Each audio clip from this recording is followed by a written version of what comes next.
कहानी नारद की समस्या।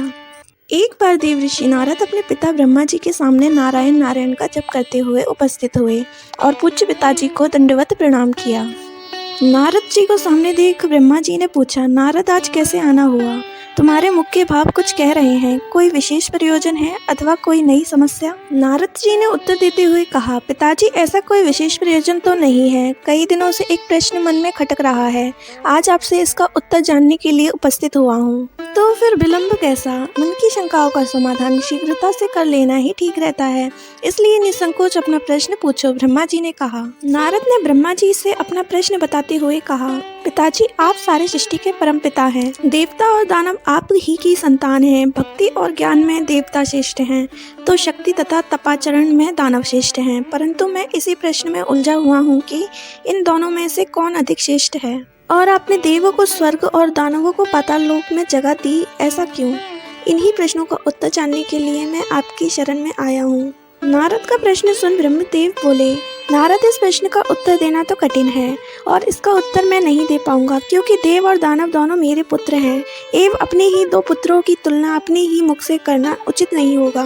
लेकिन फिर भी तुम्हारे प्रश्न का उत्तर ढूंढने में मैं तुम्हारी सहायता कर सकता हूँ। तुम आज ही देवों और दानवों दोनों को मेरी ओर से भोजन का निमंत्रण भेजो।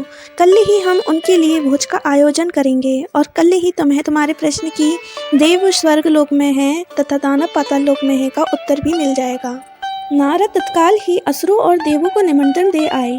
दूसरे दिन दानव ब्रह्मलोक में भोजन का आनंद लेने के लिए पहुंच गए और उन्होंने पहले पहुंचने के कारण भोजन की पहली शुरुआत खुद से करने के लिए ब्रह्मा जी से आग्रह किया।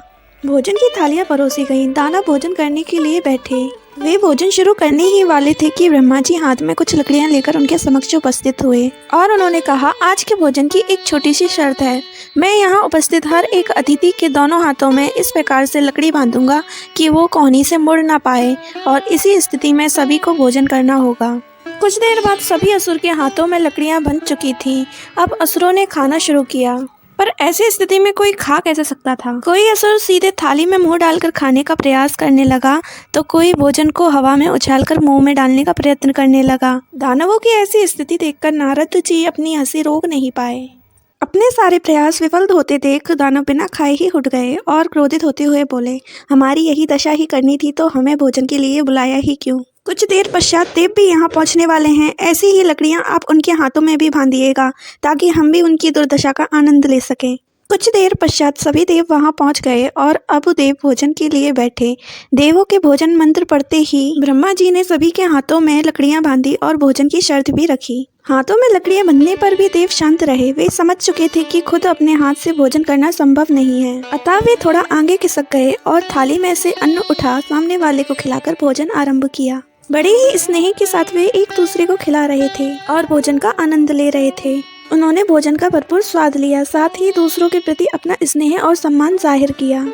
यह कल्पना हमें क्यों नहीं सूझी? इसी विचार के साथ दानव बहुत दुखी होने लगे।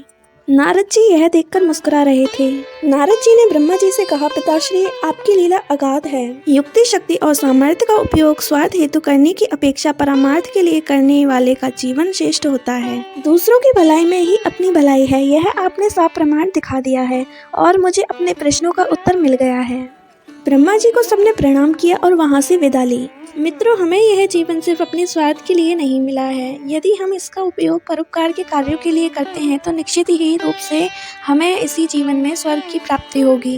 यदि हम दूसरों को प्यार और स्नेह देंगे तो बदले में हमें भी वही मिलेगा। यदि हम अपने सामर्थ्य के अनुसार हमारे समाज के लिए एक छोटा सा योगदान भी दे सके तो यह अपने आप में एक बहुत बड़ी उपलब्धि के बराबर है।